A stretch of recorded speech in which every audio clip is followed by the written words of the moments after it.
Hey guys, it's HITTHEPANDA here with CardRunners.com, and I'm bringing you my Sunday 635 win on full tilt that happened a couple weeks ago.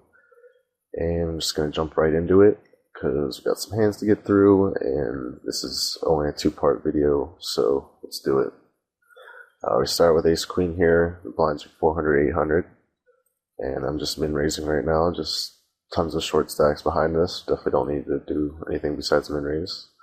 Leon P flats us in the button with about 40 big blinds, and he could be flatting us pretty wide here, just playing the button, knowing that we could be opening wide ourselves and wanting to play a position against us.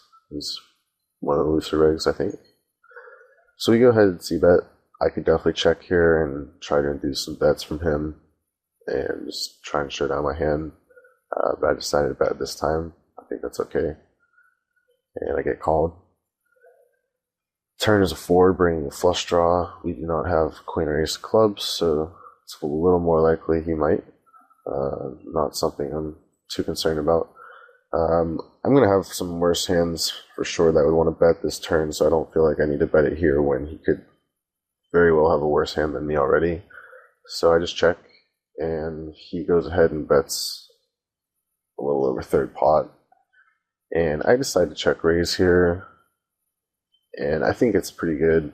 I definitely can't get too out of line with it, check raising everything that missed after c-betting, but doing it sometimes with a hand like this, or pretty much anything really, is kind of good. Put some pressure on your opponents, and you can easily have a hand like aces or kings or something like that. And he can't really have a deuce. Like, he's not going to flat many deuces pre-flop. Maybe the occasional ace deuce suited, but I think he would much rather 3-bet that. So it's basically nines or pocket fours here that I would be worried about, and fours he might fold pre anyway. So I think it's pretty good to do this sometimes. And I make it 78-40 or 78-60, whatever. I could make it a little bit bigger, but I think the sizing's okay with how short stacked we are, and the board's not too crazy or anything. He decides to call. Now there's 20,000 in his stack and 25k in the pot. Pricks out a 4, and it's actually pretty good for me because there are a decent amount of 4s in my range that would want to do this.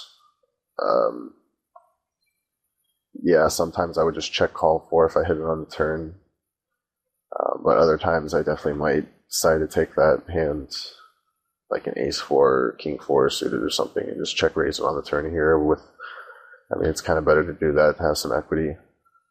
It's definitely going to be good on the river like now. So it does help me, and it doesn't really help him ever. So, I mean, once I check raise the turn here, I'm not going to shove every single river that comes out as a bluff, but I think a blank 4 here is definitely one that I can, and I go ahead and do that. I think check raise the turn here without having a plan of just shoving many rivers. It's not, I'm just trying to, like, in some cases it can be really good, and other cases it can be bad, because when you get caught on the turn, you're just always going to get caught on the river because he's just going to fold worse on the turn. But against players like this, where again our plan is to attack a semi-capped range where, yeah, of course you could have nines, and sometimes you would slow play aces and kings, but if you were confident that the villain is viewing you as capable and is going to flat a wider range on the button like he should, then there's going to be a very wide percentage of his range that just can't go down here if you aren't doing this very often. So I think it's fine overall. And I do just shove, and he folds. That's good for us. So we scoop some more chips now, and we just fold 3-6 under the gun. Got to play a bit respectable in this tournament. Most of the regulars are more than capable of exploiting you if you get out of line. Open 5s, just everyone folds.